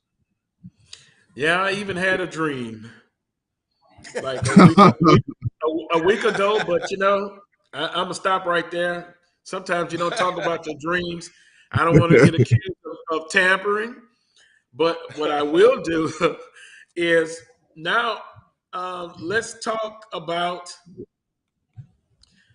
load management. Coach Pettaway in the NBA. I had some time off from work this past week, and I'm looking at the national shows, the pundits, and they're talking about load management in the NBA. Quite simply, how I interpreted was this. Fans expect to see a product, and they're not seeing the stars come out. Sometimes they're taking more days off. I can understand injuries. That happens. But sometimes, they don't play back-to-back games. And so the question came up in the 80s and the 90s. Their opinion was NBA players were better both mentally and physically. They were tougher. And it kind of puts the light on the new generation talent. It seems like they don't work as hard as those players in the 80s and the 90s. So that was a term they used, load management, and it's killing. That's kind of the way they put it, but maybe I'm using a too strong of a word. It's disheartening to NBA fans that you have like Zion Williams.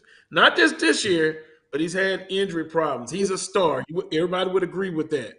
Anthony Davis is a star. They just don't seem to be as tough physically and mentally. Coach Pettaway, are those pundits just crazy as hell and way off base? No, they have a legitimate gripe. Because as a fan, you think about this. You got kids out there that save up to get to an NBA game.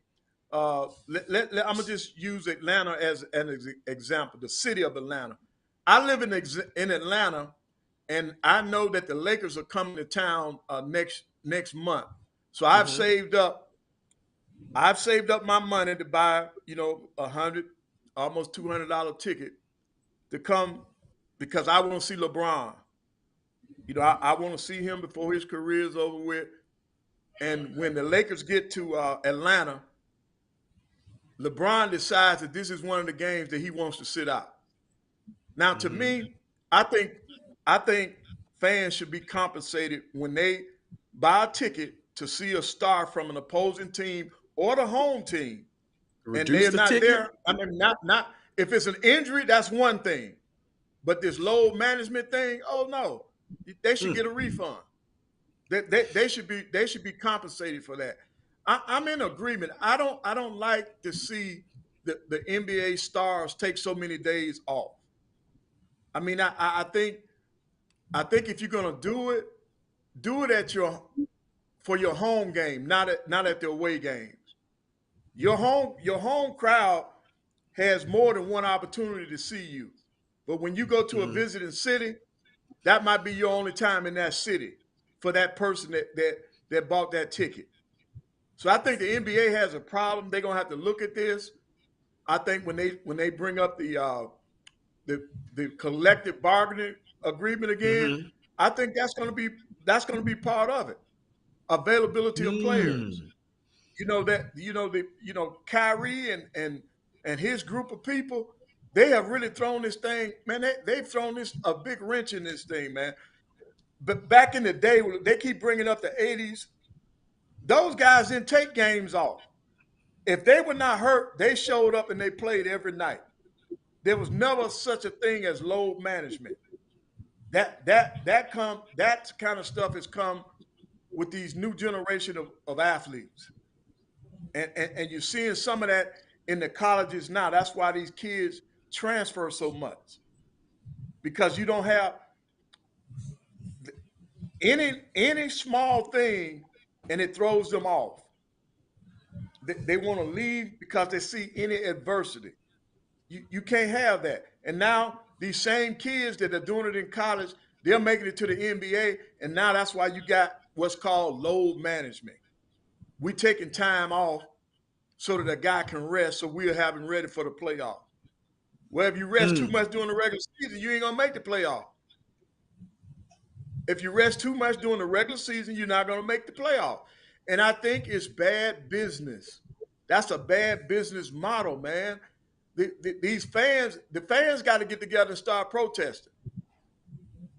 They got to protest. Well, bring the ticket prices down. Bring the ticket prices down. You guys want load management? Lower the prices of the tickets. Well, Coach, I see it as a big problem. It's a big problem. Yeah, and one of the ticket prices mentioned a discount 25% off. Yeah. One of the guys say you'll see how quickly things get changed for that reason. Charles, it's I never heard of the concept till I was watching the show Load Management. I mean, I know what load means, I know what management means, but together it was very interesting, and it's hurting the NBA. Yeah, I was looking at a story the other day, and they were talking about when did the whole load management, who started it, what team started it, and it was revealed that the San Antonio Spurs back in the Tim Duncan, Tony Parker era, when Pop would sit those guys out, that's when it started, and it just has snowballed, into what it is. Yes, the fans are getting cheated because you're only gonna. I know my buddy Emmanuel Barnes is planning on going to a couple of NBA games in the next couple of weeks. I think he's going to Memphis and some other place. And I'm sure he wants to see the stars. And if they don't play and ticket prices being what they are, you do feel cheated as a fan. But then on the other side of it, you have players like LeBron and others that are saying, hey, I was brought here to win a championship. So if I'm rested and I bring you a championship, does the load management argument go away? If I've hoisted a championship and brought you a ball, brought you a chip, does the load management conversation come up? Now, it works both ways. You can be too rested and not win a chip, or you could be worn out and not win a chip. So that argument works both ways. But I think these players are so empowered today, right now, with the new CBA that may change. They feel like they need to sit out certain games to rest their bodies, to get ready for the playoffs. They're going to do that. Because just think how many people are responsible for LeBron James. How many jobs are on the line if LeBron James goes down? Head coach, assistant coaches, other players. So I do think this load management thing is something that needs to be dealt with. I do think the owners have the power to put in some parameters, but I don't see a whole lot changing. I really don't. The players have the power. The owners have the money, but the players have the power. So the question is, where's the middle ground? There's going to be a little bit of middle ground somewhere in this next CBA. I don't know what it's going to look like, though, because playing 82 games today is not the same as it was when Michael Jordan and Larry Bird played those same 82 games. It's not the same. So I'm riding the fence on both sides. As a fan, don't Don't ride the fence. Take a position. Take a position, Well, Charles. my position, I want to see a championship. I want to see a championship. And if it means that certain players are going to take a game or two off to rest them for the run, because that's all we talk about anyway as a fan, is the championship, is the playoffs, are the playoffs, excuse me. That's all we're talking about. So yes, if LeBron has played 4 games in 6 days or whatever the case, and he needs a day off, I am all in favor of it.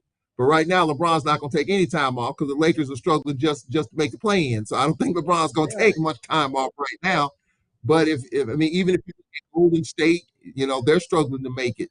I mean, but if you're Giannis, if you're Jimmy Butler, I mean, some of the top players in the league, if you need a day off, and I know it's tough, but that's something that has to be done. But as a fan, I want to see championships. I'm looking at the back end of it. I'm looking at what's going to happen in the playoffs because that's all we talk about. And that's what I'm all about, championships. That's what I'm about as a fan. So if LeBron needs a day off to save his legs for a potential Game 7, Lakers versus Golden State, and that day off that he got at the end of the regular season helps on the back end, I'm all for it because no one's going to really talk about that anyway. It's all about hoisting that trophy, winning that championship. It's ugly, it's nasty, it's unfortunate. Fans get punished for it. Yes, I'm a fan too. Yes. But I also want to see my team, my city, win a championship. And if that's what it takes, I'm all for it. Hey, but Charles, let me ask you this though. Hey, Charles, I don't understand how a player taking off a couple of games in January is gonna help him in June. I don't see that. See, I don't the load management, if we were closer to the playoffs, you've already got the title wrapped up. Okay, and I think that's what happened in San Antonio's case. Pop had already the Spurs already had the number 1 seed, and he wanted to rest his big 2. And I may have been big 3 then. Might have been Ginobili, Parker, and Tim Duncan. And he rested them. In fact, he sent them back. He sent them back home to get rest. But now, if that was closer to the playoffs, that I can see. But when you're talking about games here in January and February, playoffs don't start until June. I don't buy too much of that. And then when you start comparing eras, back in the 80s, they didn't have all these charter flights, man. They didn't have where they would leave it, where they could leave out after the game and go back home or go to the next city. To me, times are easier for the athletes now in the NBA and also in college the same way. Because you got to think about it now. When we started out back in the day, we were in vans. We traveled in vans. Now they're on charter planes. Now they're on sleeper buses and all this kind of stuff. So times are a lot easier in terms of travel and accommodations for athletes on the collegiate level and the NBA. Man, on the NBA, them guys, they don't wish for anything, man, because they got the big jets that can whisk them away an hour, 2 hours after the game, they gone. So to me, there's got to be. I agree with you. There's got to be a happy medium, but between the owners and the Players Association, man, they got to do something else. They're gonna lose these fans. They're gonna lose the fans when it comes to people wanting to come out to see people, the stars play, and they're not playing and they're not injured. See, I think that's what upset people. You find out that the star is not injured. He's just taking time off. Well, why didn't he do that at home? Not coming to our city. So that it's a big problem, and I don't think any of us gonna have that answer. They got to sit down and negotiate it and come up with something that everybody can agree with. Yeah, and they better be very careful. Yeah. The product is hurt already. I mean, the NBA All-Star game was the lowest rated. I mean, we all know what the All-Star game looked like. I mean, wasn't a game at all. That's a joke. They don't even need to have that. Yeah. The slam dunk contest. I mean, you saw that. The stars weren't in that. And even the product itself, because of load management, ratings are down. Prices are up. You're paying all these athletes. So, the bottom line is being impacted now. And I do think something will be done. Just as a fan myself, in terms of where I feel about it, I'm just a fan, and I want to see my team. I'm a Laker fan. I love the Lakers. I always have, always will. With Kareem and Magic back in the day, LeBron now, even though it's a whole different situation. I just love the Laker brand. Period. I love that purple and gold for various reasons. I love the Laker purple and gold, but I and it's tarnished. But go ahead. You're in 13th place right now.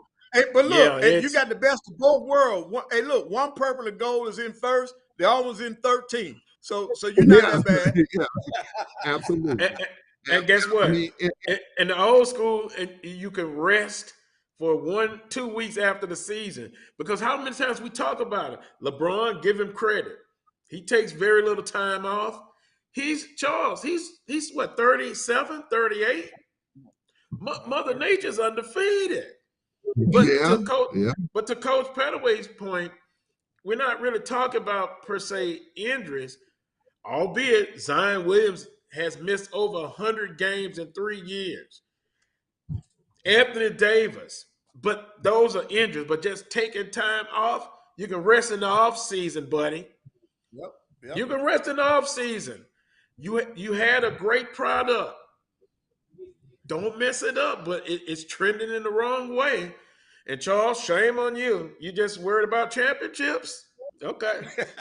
I want to see Jimmy Butler play every night. Well, your Miami Heat's in 7th place. So, yep, they're in 7th place. Well, you know what I mean. They complain about back-to-back games, and the 80s and the 90s players were tougher mentally. Physically, maybe players are bigger now and more talented per se. But I'm going to go with the 80s and 90s guys. Just a different mindset. Give me those dogs like that. And they've whipped the stars now. Just my opinion. I'm not going to ride the fence. I'm going to take a position. They're better. They're better without a doubt.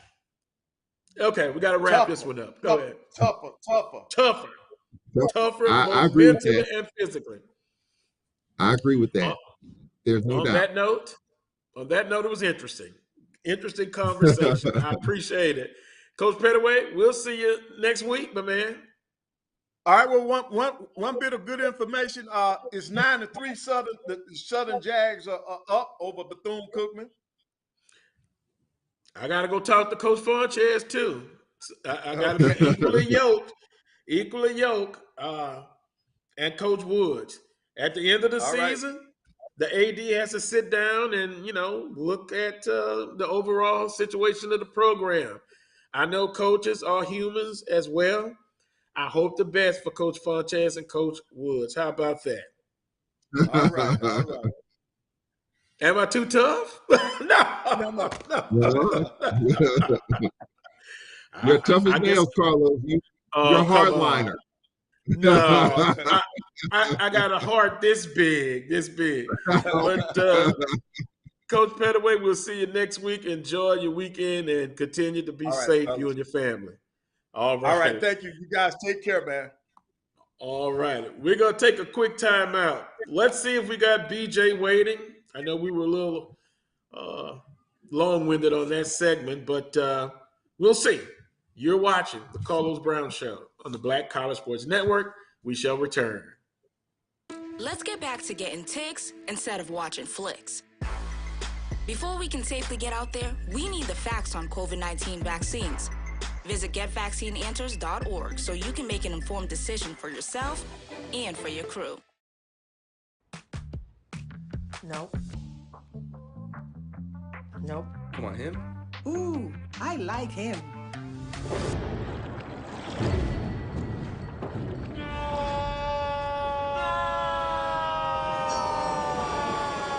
Quick, the quicker picker-upper.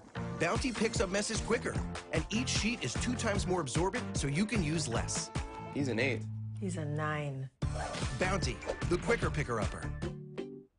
If you think all pads are exactly the same, think again.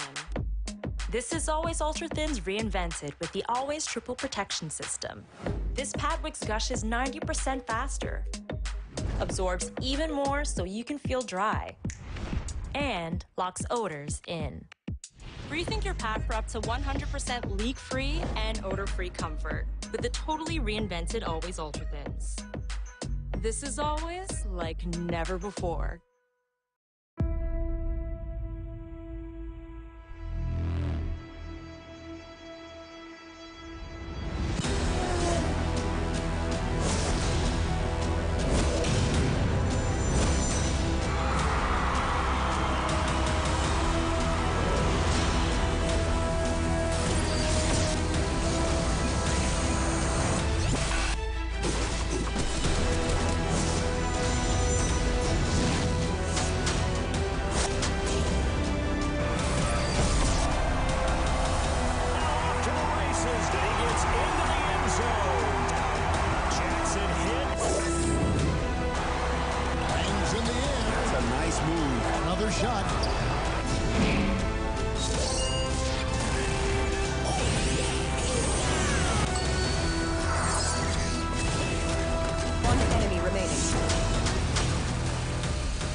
The Carlos Brown Show right here on the Black College Sports Network. We're now going to be joined by Brandon BJ Jones of Inside HBCU Football. Good afternoon, BJ. Long time no see and hear. Oh man, it's been too long, man. It's been too long. Well, I understand life carries on. We have more obligations. We have growing families in most cases. So we appreciate the time. BJ, HBCU Legacy Bowl. What does that mean? What does that mean to BJ Jones? Oh man, we get a chance to see some of the best and brightest in Black college football. Audition, interview for the next level. And not only the NFL, but Coach Dooley talked about the Fortune 500 companies that were there, and you also have the USFL, the XFL now. So very, very important event, class event, to give guys a leg up, an opportunity at the next level, no matter where that may be. Yep, good point, because I was told each NFL team has a representative there.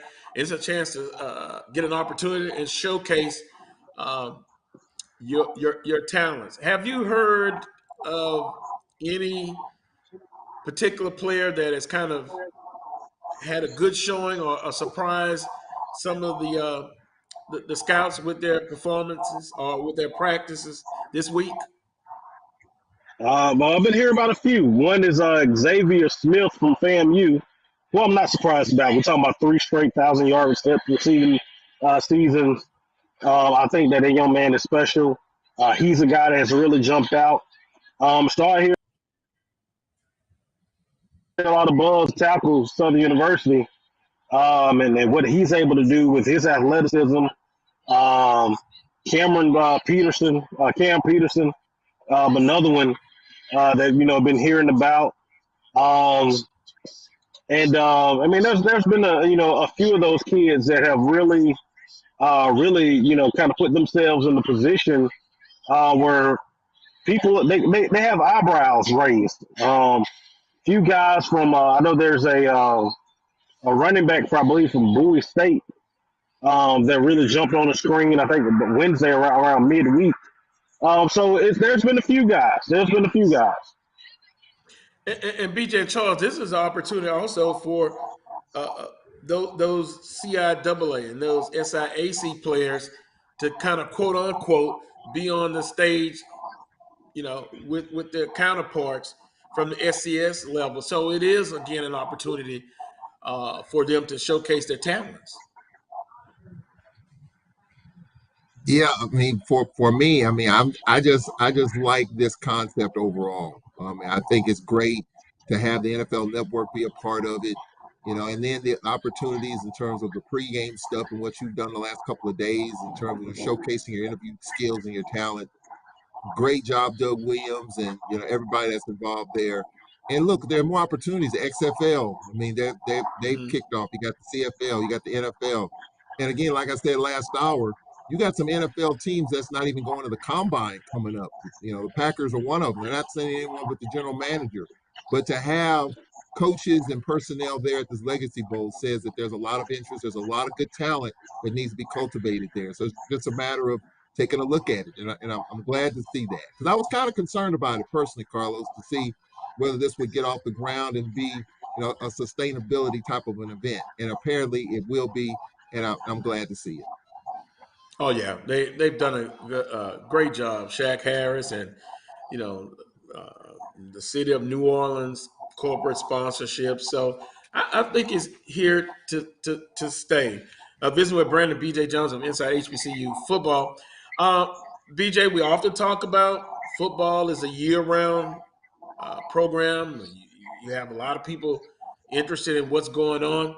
As we go into the 2023 spring season and practices, talk about a couple of teams or who you believe has a lot riding on their spring sessions.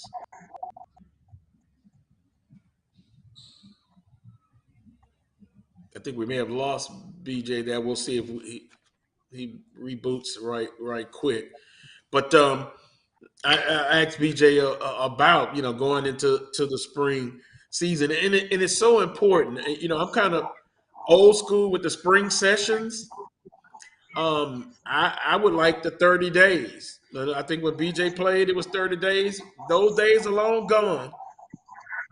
Conveniency now with spring practice. But BJ, what teams they have a lot to showcase of importance going into the spring session?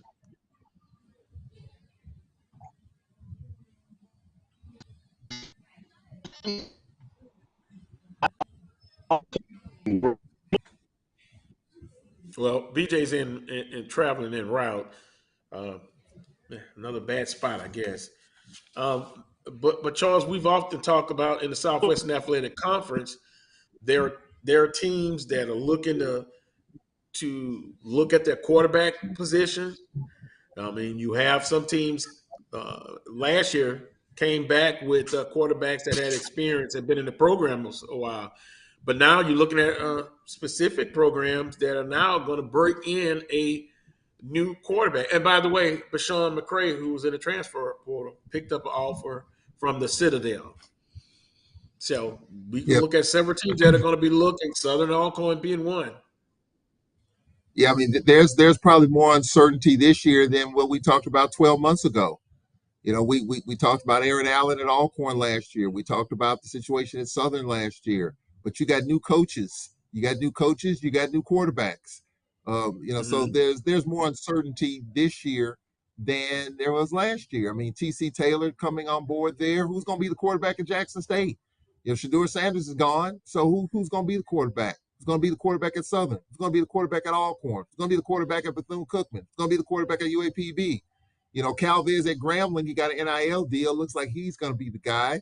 But, there's a lot more uncertainty this year than it was 12 months ago. And I think that, it's going to be hair pulling in the spring, but then, our coaches are really going to commit to a lot in the spring. Are they just going to let it play out through the summer and fall? So I've got a lot of questions. I don't know about BJ, but there's a lot of uncertainty, probably more so than we've seen even 12 months ago as we sat here.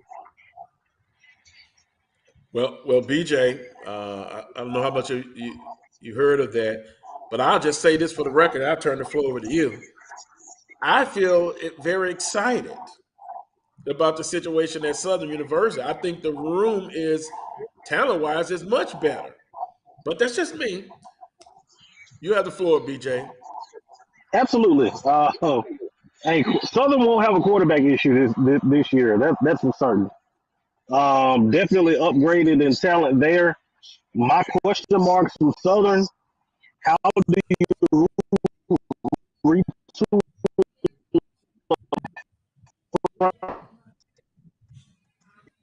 Well, BJ, we lost him again. He's breaking up. We'll bring him back next week when he's probably in a better location. But Charles, you had that expression on your face when when he said Southern won't have that problem at quarterback. But I said I'm much more excited knowing what I know and what's in the quarterback room. But I can only just speak for Southern on that part. I can give opinions on everything else. So I guess for you, you're excited about the talent. But if the system is still the same, are you excited about? So you're excited about the whole deal, the whole shebang as far as Southern's concerned. I'm specifically happy with the talent in the room that's there. Now, of course, they got to prove it on the field. You got Noah Bolden, who, from all accounts, he's confident. It's his job to lose.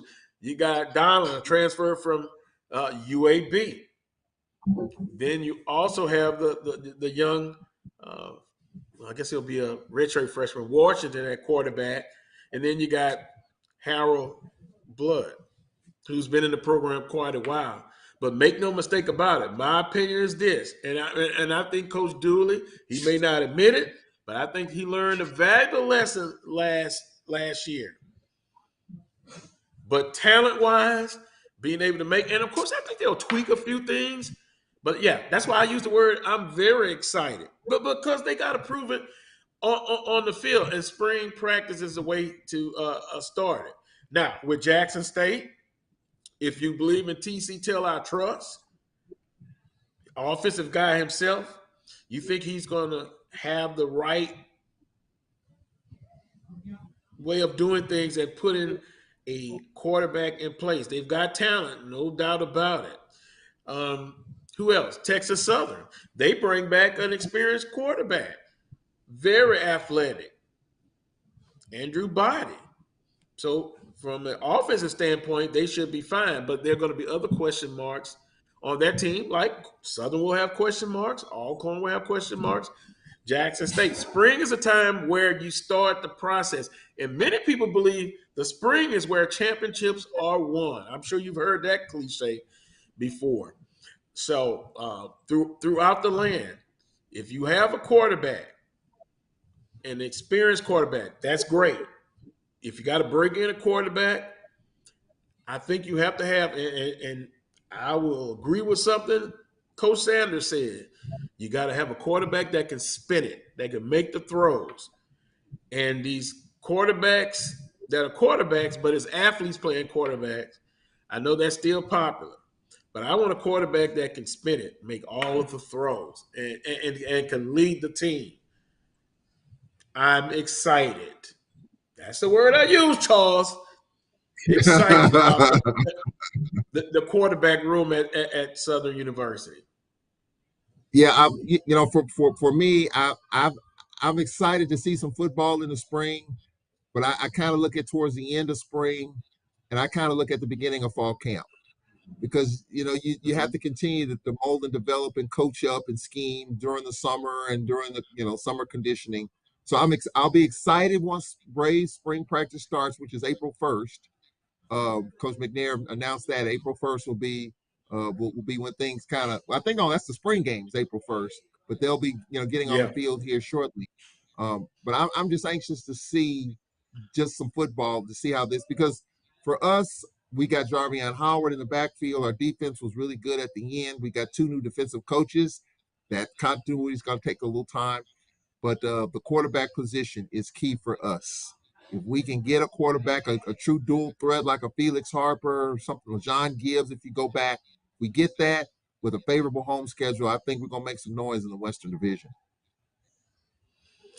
We shall see. There are a lot of too early predictions out.